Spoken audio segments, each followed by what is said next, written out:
Владимир Геннадьевич, добрый день.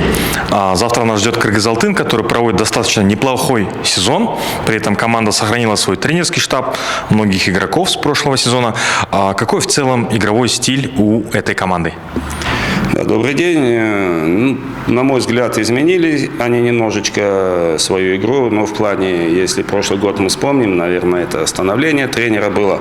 Много времени он уделял игре в обороне, то если сейчас смотрим, очень неплохо они провели игру с Мурас Юнайтед. Опять счет был 1-1, и Мурас забил в концовке, так скажем, игры. Поэтому явно они уже сакцентировали, то есть игру и на атакующие действия. То есть, если, как повторюсь, вспомнить прошлый сезон, когда ставили автобус, как это говорится, и даже вспомним нашу игру с ними, не сумели мы их вскрыть, сыграли 0-0, то в этом году уже намного они, так скажем, интереснее выглядят именно по игре в атаке.